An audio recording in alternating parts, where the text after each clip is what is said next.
What's going on, guys? Welcome back to the Tinted Visors podcast. I'm Caden, he's Kenny, and we're coming back at you with episode 15 today. Today we'll be going over some recaps. Not only will we be doing some team recaps, we're also going to look at some players as we are around the halfway point of the year. We'll check in on some disappointments, some surprises for some players. We'll move on to the Allstars that were recently named, give our thoughts about some of the people named and the rules that they have at the All-Star game. Then we'll move on, we'll compare the standings, we'll take a look back at our standing prediction from the start of the season compared to how the standings are looking now. And finally, we'll wrap it up with some trivia.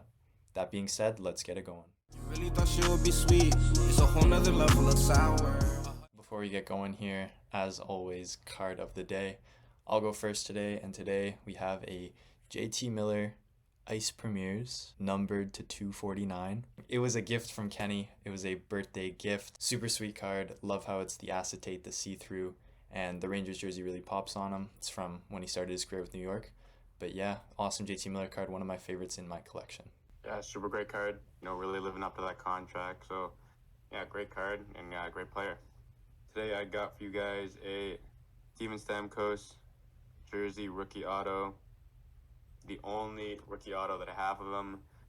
They are pretty rare to come by just because they're so old and his rookie season was that long ago. But I got this at a card show. I traded a couple cards for it, including cash. But yeah, it's numbered to 499, two-colored jersey, thicker auto, not the greatest, but we'll take it. Super nice card. You guys know he's my favorite player, and I got a lot more in my collection of him, and I'm gonna show it off in the next couple weeks. I remember you acquiring that card at the card show. Sweet card. I remember you eyeing it up, and I'm glad you could get your hands on a Stamkos rookie auto. Hopefully another one gets acquired soon for you. Yeah, just getting into the recaps, touch upon, one of the races in the Pacific Division, and that is the Edmonton Oilers and the LA Kings. The LA Kings are not doing so well. They have a very long, bad stretch of games, and the Edmonton Oilers are taking advantage. We said back a couple of weeks ago the Oilers would need one of those top three teams to start falling as they continue to keep climbing, and that's exactly what's happening. McDavid, Draisaitl, bunch of depth guys as well. They're all carrying their weight on the Oilers squad, and third place in that division is looking realistic for them now. The Oilers are on fire, and like you mentioned, the Kings are falling. It's pretty crazy how they've kind of switched places, and the Oilers really are heating up on an 11-game heater at the time of this recording. But yeah, not only are McDavid and Draisaitl showing up, they have Evan Bouchard on the blue line, looking like a Norris candidate, and Zach Hyman really coming out of nowhere almostly. He flew under the radar last year. He's on pace for 50-plus goals this year. It'll be super interesting to watch if he can keep this pace, but look out for this Oilers squad if they make the playoffs. They can really make some noise. The race isn't too serious. I mean, those top four teams are going to make those playoffs, pretty much 100% likely. But, there's a huge fall between, finishing third place and finishing fourth place. If you finish third, you get your second place in the division. It's a more even matchup compared to if you finish last place. Then you got to play the first, maybe in the Pacific, maybe coming out of the Central. Either way, those are two tough teams. You don't want to finish fourth in this division. And right now, the way things are going, the Kings are going to end up there unless they turn it around. Whichever team finishes fourth is going to put themselves in a really bad spot. Kind of a pick your poison scenario. You've got the Jets and the Canucks leading the division, so depending on which wildcard spot you grab, you're playing one of those and they have home ice advantage. Or you're playing the Vegas Golden Knights, the defending champions, and they also have home ice advantage.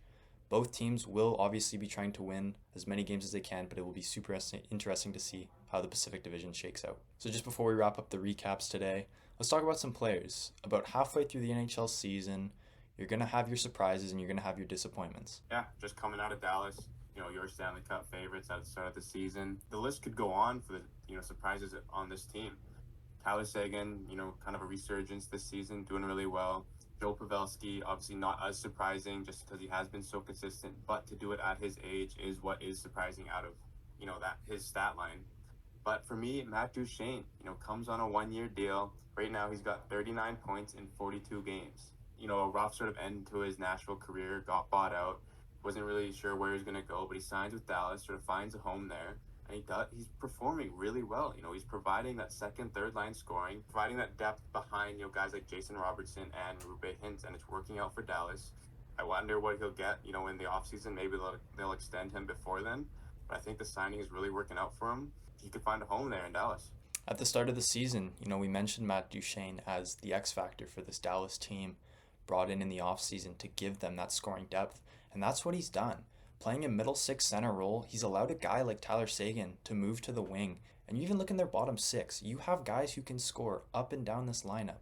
The bottom six, like Radek Foxa, Craig Smith, Sam Steele. Heck, Jamie Ben's on the third line right now. This Dallas team's looking really dangerous, and they're still my pick to win the cup. Yeah, we'll see what comes out of that Central Division. Obviously, they've got Colorado and Winnipeg to get through if they want any chance at the Cup. But we'll see what happens. Moving on, going over to Calgary, we've got a very surprising player, Blake Coleman. 38 points in 44 games played this season. Signed a big contract years ago, coming off those 2 Cup wins with Tampa, got paid. Kind of looked like a bad contract, even, right out of the gate in the first year. It's kind of looking like an overpay. It's been looking like an overpay the past couple seasons, but he's looking great right now. Is it kind of surprising that he didn't get the All-Star vote and, a guy like Lindholm did? Something like that is really surprising, but at the same time, not really. To me, the name is always going to win out, and Elias Lindholm is a household name, not only in Calgary, but around the league. It's one of the names you think of when you think of the Flames. And Blake Coleman, just a victim of flying under the radar. He's already got 20 goals, having a really great year. Compared to Lindholm's, I believe he only has like 8 goals. He hasn't even hit double digits.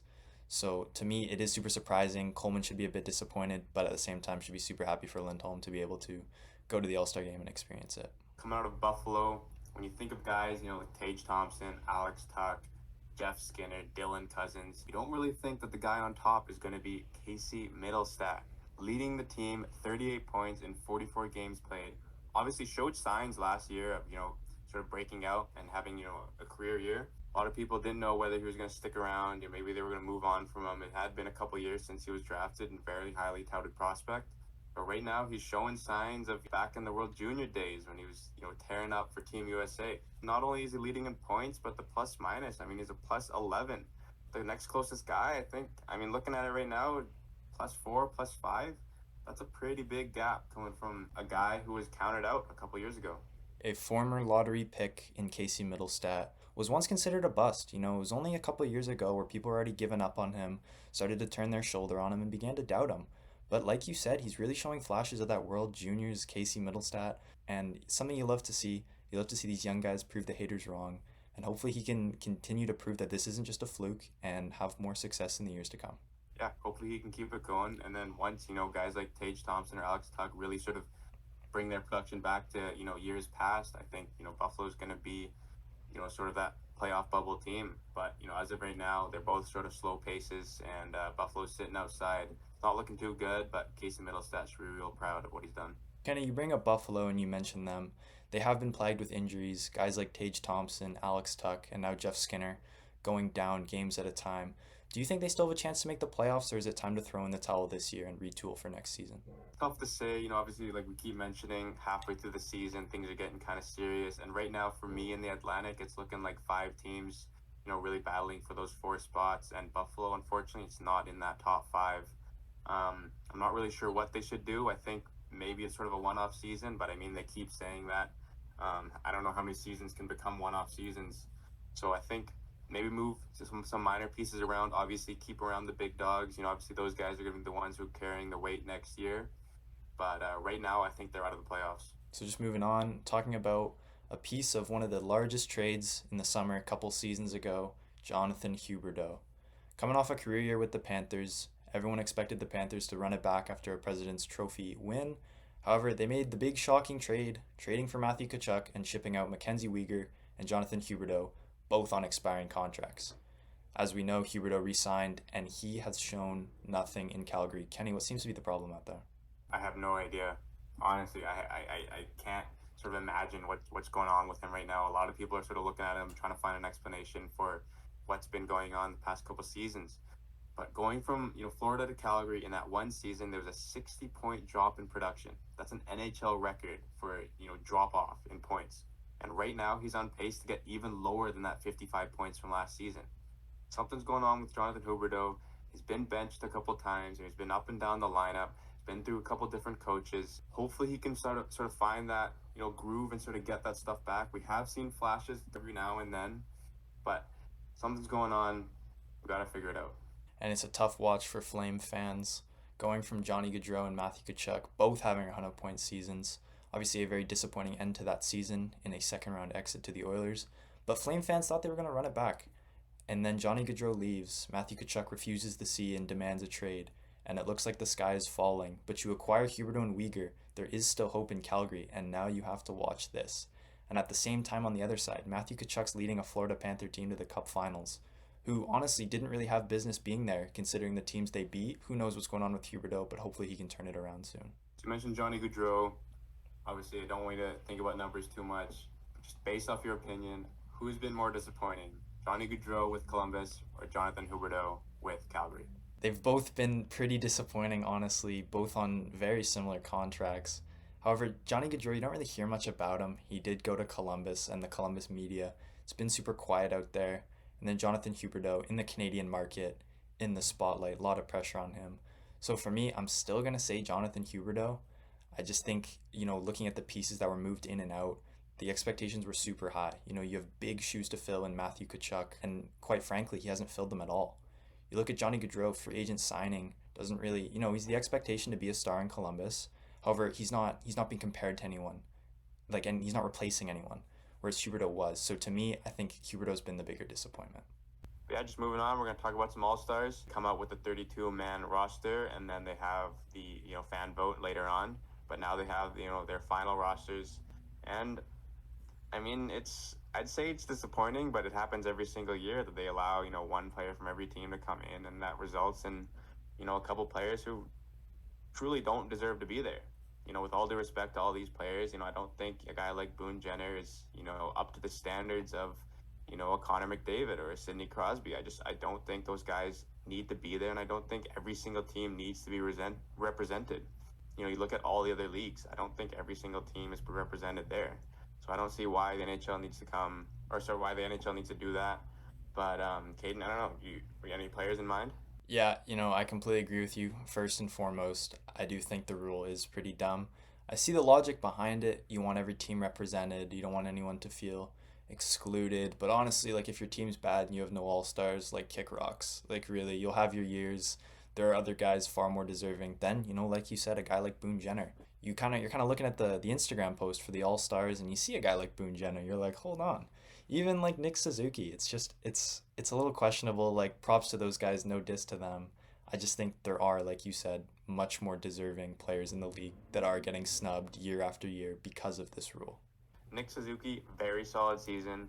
But then, that forces a guy like Jake Gensel to sit out, who's doing really well. Or that forces a guy like William Nylander to need the fan vote to get in. I mean, the fact that they only brought Matthews and now they ended up with 5 Leafs or whatever it is, and the fact that they only brought, Quinn Hughes, and now that there's 5 Canucks, I mean, it really kind of shows, what the fans think about the All-Stars and what the NHL thinks. Because there's a lot of guys, Tom Wilson, don't think he needs to be there. Frank Vetrano, great season for him. Don't think he needs to be here. That we talked about, Elias Lindholm. I don't think anyone from Calgary should be there. And then finally, the goaltender out of Colorado. Caden, you want to touch on him? Yes, it is Georgiev, and he's on the Colorado roster. I believe he was fan voted in. However, the numbers just don't back it up. You look at his numbers, he had a below 900 save percentage for a good part of the past couple weeks. Not sure what it's at right now. But a guy like that, I understand the name, and you've got the Colorado fan base voting him to get in there. I just don't think he belongs. It doesn't make sense. It's supposed to be the All-Star game for the best players and to recognize those players having great years. But to me, it's just, don't really like it at all. The name, the All-Stars, it takes a hit to that name when you bring guys that aren't All-Stars to the game.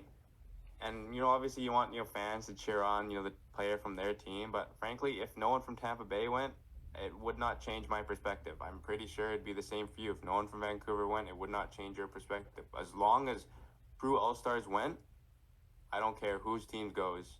I just want, a right All-Star game. I want it to be, like it was a couple years ago with, the draft, with, the All-Star game, the All-Star, skills show, and then the game. To the NHL's credit, they are doing some things right. You mentioned the draft. They are bringing it back this year. Super great for it. Loved watching that as a kid. Super fired up it's back. But something they may not be doing right, Kenny, the jerseys. What are your thoughts on these interesting jersey designs that they have released? I don't know what the other options were, but I'm pretty sure those would have been better than what we got. It seems like every year they come out with these All-Star jerseys, and there's always something wrong with them. So I don't know, I don't know what the screening process is, whether they get, people to give opinions on before they release it, but I can't imagine the feedback was that good. And I think, I don't know if it affects sales. I don't know if they care that much. I just think, they're goofy, they're bubbly. I don't like them.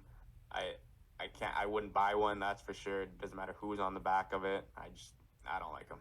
No, completely agree with you there. They look like hot trash. And to go from a jersey of the caliber that it was last year, like a retro, a unique design, kind of, paying tribute to the older All-Star games, and then going to this.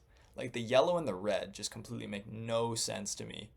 And hopefully the sales dip enough this year for the NHL to realize that they need to stop trying to do this much. But, maybe they'll look better on the ice, but initial impressions, not a great look. They're going to learn eventually that, the jerseys aren't just working out. And, they use the fan vote to get players voted in. They should use the fan vote and give a bunch of, jersey options and make us choose. That'll really drive up the prices if they can get, the most popular jerseys out there on the ice. But, I don't know.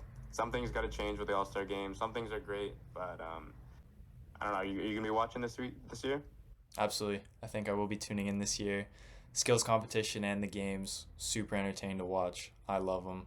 Personally, I know some people aren't a huge fan of, the All-Star game not being players going at 100%, but they're still kind of giving her. When you watch last minute of some periods, you got some players, they start moving out there. Super fun to watch. Love watching the players just laughing, smiling, having a great time. How about you, Kenny? You tuning in? I mean, Stamkos doesn't go on, so there's no real point to watch. But no, I'm just kidding. I'll watch. I'll turn it on. I don't know what year it was, a couple years ago, that they did, that Vegas show, and Jack Hughes had that kid come out of the box, and then they had all these like weird magic tricks. I really hope it's not like that, because I really did not enjoy that kind of show. But if it's just old school classic skills comp, and then the game, I'm sure I'll be there to watch. All right, guys, so just moving on to our Eastern Conference prediction and kind of how it looks right now. Kenny, take it away. I think we have one team right in all 16 teams, so it's just not looking good. But right off the bat, we're wrong. We had Boston falling off real quick, with losing Bergeron, losing Krejci. We thought that would affect them greatly. Doesn't seem like that's the case. They're still number one in the division. They're still pulling out these wins. Great goaltending, great defense. Somehow they're finding some great center depth. Charlie Coyle's doing really well. A guy brought in, Morgan Geeky's doing really well as well. Pile that with Marchand, the ageless wonder. Pile that with Pastrnak, a potential Hart favorite. They're showing that, age isn't a factor. Losing those top guys, that's not a factor. No, we totally overvalued Krejci and Bergeron to this Bruin team, and we totally discounted their depth. But the moves they made this offseason, absolutely great. Guy like James Van Riemsdyk also having a resurgence out there in Boston. And you talk about that center depth. Losing Krejci and Bergeron, you bring in the guys. Morgan Geeky, Charlie Coyle's been there. Even a guy like Matthew Poitras had a really solid start to the year. Has kind of fallen off a bit, but he's just a rookie. He's like an 18 or 19-year-old. And he stepped up big for the Bruins when they needed him. And the goaltending. The best goaltending duo in the National Hockey League. And I don't really think it's up for debate. Linus Ullmark, Jeremy Swayman. But Boston at 7 was egregious. That's on us. Next one up, pretty much just as bad. Florida coming at 2. We had them miss in the playoffs by, pretty much a long shot. We didn't think they were going to do so well without Ekblad and Montour to start the season. They proved us wrong. Huge surgence by Sam Reinhart. Obviously, Kachuk's still doing really well. Barkov's having a great year. Sam Reinhart contract year. That's about it. Kachuk started off slow, but just like the Panthers, he heated up. And yeah, 2 in the Atlantic, huge miss from us. Moving on to another big miss, we had Ottawa. We did have them as a wild card, but we did have them making the playoffs.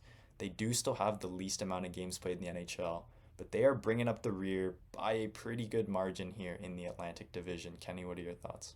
Just not a great season. I think from the start, having to deal with selling the team in the offseason, dealing with, the Shane Pinto drama. There was all kinds of, bad signs going into the season, and they just never really found their footing, never really had, big streak. And I think the season's in the trash at this point for Ottawa. I think they trade Tarasenko at the deadline. Maybe see what happens with Giroux. I've heard rumblings about a guy like Jacob Chikrin. I know they have a lot of lefty depth, so maybe one of those guys will be moved. But Ottawa's got to make some changes here. We talk about the NHL scheduling quite a bit, but Ottawa really got shafted. You were looking at the standings all season, and they've been behind every other team in games played. Kenny, do you think that might have played a factor, not allowing them to really get into a groove, having so many days off between games? Yeah, I could see that sort of argument, but at this point, they're 9 games behind 500. I don't really think that's the main issue. If fans want to sort of make that excuse, I don't blame them. But I think there's a lot more serious issues in Ottawa. Going on to the next sort of miss, we had the Buffalo Sabres making the playoffs, and as we just mentioned earlier, they are well out due to a lot of underperforming players. The bounces have not been going Buffalo's way all season. We touched on it a bit earlier in this episode, but injuries to their big guys. They've all missed time this season. Props for Casey Middlestat for kind of stepping up and kind of taking the reins there. He's been a great player this season for them. But the goaltending too, starting the year, Devin Levi threw him to the fire. He folded, didn't have a great year. They're rocking with the tandem now, Ukko-Pekka Luukkonen and Devin Levi splitting starts, I believe. So still looking really promising for Buffalo, and I think they were expecting it to get a lot better like this season, and I think it was a bit too soon. Still a super young core. I do still expect them to be in the playoffs next year, but we'll see. Kenny, what are your thoughts? Yeah, like you said, promising, young team. But starting off the season without a guy like Jack Quinn's gotta hurt. Getting a bunch of injuries early on, it's gotta hurt. And I think the first thing was just starting Devin Levi, as your starting goaltender, as a rookie. Combine that with just weak defensive performances early on. It really sort of affected them early on, and I don't think they ever really recovered from that. Both goalies right now, promising of a duo that they look like on paper. The numbers just aren't there for them. Defense is a problem as well.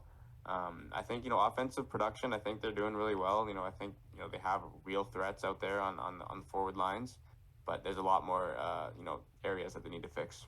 But yeah, flipping sides, we're going to go talk about the Metro. And I mean, it does come a little closer than the Atlantic, but it's still not very clean. Would like to point out we got Pittsburgh right, coming in that 4th spot, a little bit over that mediocrity line. I'm not really sure what's going to happen with them come trade deadline time. They do have Jake Gensel who could fetch a good return, but we'll see with them. One of the big misses is Philly, coming out of nowhere. Caden mentions it time and time again, the John Tortorella treatment. And we've almost discounted the fact they came out of the gates hot. We just talked about John Tortorella preseason, right? He just gets his guys a little bit into shape a little quicker than everybody else, and they'll come back down to earth. It feels like we've been saying that the whole season. They're playing really well. They've got everybody showing up. The emergence of Owen Tippett, Travis Konechny leading the way. Philly looks good. And, I hate to say it, I'm still waiting for the wheels to come off. But this late into the season, I don't know if it's going to happen. Do you see this Philly team sustaining this pace and making the playoffs? I mean, like you said, we're all waiting for it to happen. But you could say the same thing for Vancouver. You could say the same thing for Winnipeg. We're all waiting for that drop to happen, and it's not happening. So for now, you gotta have confidence in them. You gotta believe that they could finish, maybe second, but probably third or fourth range, and maybe make the playoffs. Like you said, they have a lot of great young guys who are sort of hitting their prime and hitting a good stride. Owen Tippett, really good player, really good return for that, Claude Giroux trade. Sean Couturier coming back, I'm sure that's such a huge thing for them in their season. And Travis Sanheim, you're sort of emerging as their true number one defenseman. I think, Philadelphia, if they make some moves around the deadline, maybe if they want to be buyers, I think, they could maintain this pace and they could go into the playoffs. You talk about that defense, and John Tortorella, really props to him, has really retooled that blue line. Really big ups for Philly. We'll see if they can keep it going moving forward. Yeah, another, one that on paper it looks like we were way off, but I mean, New Jersey, they are 1 point out from that 4th spot. They could sort of creep in the next coming days, but we did have them in our number 2 spot, which currently is held by Philly. New Jersey had a slow start. Obviously Nico Hischier got hurt for a bit. Jack Hughes got hurt for a bit. Is that, a reasonable explanation for why they're so low? I believe it is, honestly. You look at a New Jersey team that upset the Rangers last year, got bounced in the second round, but what did they do this offseason? They added. Adding Tyler Toffoli from the Flames was huge, and this looked like one of the best offensive cores in the league. A guy like Timo Meier that they acquired at last year's deadline got extended, has underperformed a bit. Hopefully he can turn it around. Big guy, shoots the puck really well and throws the body. Should be able to turn it around, be a top six forward for them. But these injuries, man. Jack Hughes has been injured twice this year, and it is just so tough. That's your best player, and you hate to see him missing time. Nico Hischier, their captain. Not only you're missing his two-way game on the ice, you're missing his presence in the locker room. That's hard for a team. Who kind of steps up when your captain's not there? New Jersey, I hope they can turn it around. I really hope they can make the playoffs, but this year the injuries just might be too much for them. Yeah, forgot to mention even Dougie Hamilton's out with an injury right now. And I think with all those injuries piled on top of, some underperforming players, like you mentioned, Timo Meier, Dawson Mercer, and both goaltenders, it's kind of a recipe for disaster for them. But like we said, they're 1 point out. Yeah, it looks like 7th place on the standings right now, but they could jump to 4th and then, hopefully catch Carolina come, All-Star break or, a couple weeks after. Another couple of ones that we had swapped around, Carolina, Rangers. We kind of underestimated the Rangers, didn't give them much credit, but, they've shown that they're, one of the contenders this season. Shesterkin is a great goalie. Some, subpar, numbers in his standards, but it's made up with a guy like Jonathan Quick, who they brought in. Now he's looking like the ageless wonder, has really good numbers. Pile that with Artemi Panarin continuing to rack up the points, Chris Kreider, goal-scoring machine, and even Lafreniere. We mentioned him time and time again, before the season started, just thinking, this was his last chance, and he's making the most of it. He is performing. He's really hitting his stride at the right time. He has been playing alongside Artemi Panarin, so that may be where the production is coming from, but this is such a great sign for Ranger fans and the Ranger organization as a whole. Your former number 1 overall pick finally performing. It's just what you really love to see. Final team we're going to talk about in the Metro today, the Carolina Hurricanes. We had them finishing in the 1. Currently back 5 points, and they're in the 3 spot. Kenny, they were your Stanley Cup winning prediction team before the season started. Yeah, can I change my pick? I don't know. I mean, it's a good team on paper. Forward depth, defensive depth, probably the most deep defensive core in the league. But I think it's the goaltending that's really sort of affecting them right now. Losing the number 1 in Anderson, losing the number 2 in Kochetkov. They're down to their 3rd and 4th string goalies. That's never something you want, especially trying to be a contender team in a very hard division. I mean, that's my excuse to why they're not doing too well. I don't watch, as many games as, other people do of the Hurricanes. But, looking at that from the outside, I think it's the goaltending that's really affecting them. And you mentioned Antti Ranta being the 3rd string goalie. That's something not a lot of teams can say. When you have a goalie like Antti Ranta as your 3rd string goalie, that's when you got depth. And you never want to be in this position. And Antti Ranta, I don't believe, is a starter in this league, but I do believe he could back up most teams in the National Hockey League. So the Canes, they're down but not out. I would say, they still have to fight for that playoff spot. Currently, like we said, in the 3 seed. But they make the playoffs. They have that defensive and even offensive forward depth and core to make a run still. Moving on to the trivia segment. As always, Caden, I will go first, and I have for you a top 10, but it is the top 10 highest single season point totals since 2000. Top 10 different players. All right. Yeah. We'll start Connor McDavid. At 153 points, yep. Nikita Kucherov. That is tied at the 2 with 128 points. Okay, we will go Sidney Crosby. Crosby's in the 6. Okay, we'll go Nathan McKinnon. Nathan McKinnon's incorrect. Johnny Gaudreau. In the 8. We will go Alex Ovechkin. Alex Ovechkin is not in the my top gosh. 10. So, okay, we'll go Leon Draisaitl. In the 2, tied with Nikita Kucherov. I am going to rip Jonathan Huberdeau. Tied at the 8 with 115. There's Henrik. It's not a guess, but Henrik is there. Even a guy like Patrick Kane. There's Matthew Tkachuk as well. Okay, we're going to guess Patrick Kane. Patrick Kane is incorrect, unfortunately, at 110. Tough. You were looking for Pasternak or Malkin at the 113. Yeah. Joe Sakic was at 118. Not sure if you ever get that. No, don't think Jaromir Jagrs at 123. Yeah. And then Jumbo Joe Thornton is at 125. Really? Wow. Okay. Wasn't really thinking of the retired players, but I almost got all the active players. I'll call that a win for me. It wasn't too bad. All right, so for my trivia question, we'll be playing Wavelength. Close your eyes if you want to play along. Kenny, close your eyes. The number today is... All right, Kenny. Give me an NHL team this season. An NHL team How this they're performing. season. I will say the Carolina Hurricanes. Okay, just talk about them. I'm assuming one is good or 10 is No, good. 1 is the lowest, 10's the highest. Yeah. Okay. So, okay, a little underperforming. Well, I'm thinking 8 right now. They give me NHL player this season. How they're performing. An NHL player this season. I will say Braden Point. Okay. Still, around that 8, maybe a 7 range. I think a 9 or a 10, you would have said, like a Vancouver or Boston. And then obviously you would have said like a Kucherov or whatever. So I'm in the 7 and 8 range. I think the last one, not sure if it'll help me much, but just out of the fun part, give me an NHL home jersey. I'll say the Vancouver Canucks. Okay, solid. Still on that 7-8. The point's the only thing kind of bringing me down to that 7. The other two, I think I'm at an 8. So I think majority wins, and I'm gonna go with the number 8. Bang! It was number 8. There we go. We take those. I've got one more for you. It's got a career path. So this guy last played in 2016, 2017. Okay. He started with Columbus, went to Philly, Vancouver Canucks, Pittsburgh Penguins. First name that comes to mind, Jackets Canucks, Derek Dorsett. And the timeline adds up. We'll keep thinking here. Jeff Tambellini? I might as well fire away. I'm going to say Derek Dorsett. You're on the right track. It's sort of the play style that this guy had, sort of an enforcer, grinder kind of type. Okay. There's a guy like Max Lapierre, Rafi Torres. Was he on the 2011 Cup run? Nope, he came in 12-13. Oh! Just thought of it. Based off that? Kind of. It just kind of clicked a little bit. I'm going to lock in Tom Sestito. Tom Sestito. Bang. Wow. Shout out Tom Sestito. It's pretty funny. You hit me with a little blast from the past with, a retired player.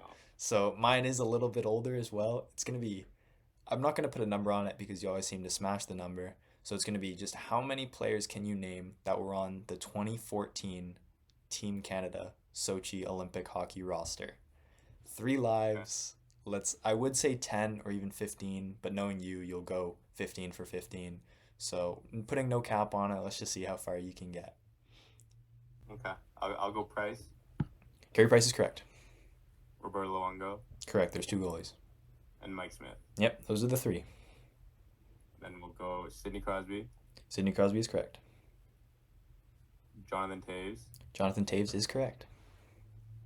Chris Kunitz. Chris Kunitz, 6 for 6. Corey Perry. Corey Perry is correct. Ryan Getzlaf. Ryan Getzlaf is correct. There you go. Jamie Benn. Jamie Benn is correct. We'll go with Drew Doughty on defense. Drew Doughty is correct. There you go. Shea Weber. Shea Weber's there. Yep. Dan Hamhuis. Dan Hamhuis. There you go. PK Subban. PK Subban. He's on fire. Keith and Seabrook. Duncan Keith is correct. Brent Seabrook was not on the team. Not there. Okay. One Am live I missing loss. a defenseman still? You said Keith. Alex Pietrangelo and Jay Bouwmeester. Yeah, those are both correct. You're missing one D-man. Marty St. Louis, the late add-on. Marty St. Louis is correct. John Tavares got injured, broke his leg. John Tavares? John Tavares is correct. Yeah, he's on the roster. Okay. Jeff Carter? Jeff Carter is correct. There you go. Okay. Bergeron comes to mind. I think of Drew McGinley. I'm gonna go with Jumbo Joe. Incorrect. Yeah. Patrick Marleau. Patrick Marleau is correct. There you go. Yes. Okay. I was kind of just hoping Patrick Marleau was wrong. I'll go Matt Duchene. Correct.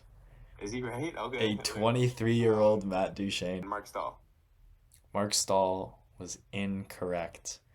On defense, you were looking for Mark-Edward Vlasic. Oh, no. And the forwards, you may have named 1 or 2 of these remaining 4. I may have just missed it. Patrick Sharp may have said him. Looking for Jonathan Toews. I said Toews. Did you? Okay. And then you didn't name Rick Nash, and you left out Patrice Bergeron. No. You did really well. Like 8 times this episode. You knocked out so many of those. That was crazy. Only missing 5 is seriously impressive. That's going to wrap up today's episode. Thank you so much for tuning in if you've watched this far. Always looking for improvement, so let us know down below what you'd like to see, anything we can work on in future episodes. Yeah, no, just thanks for watching. Hopefully we can get a brand new weekly segment started out, maybe next week or something like that.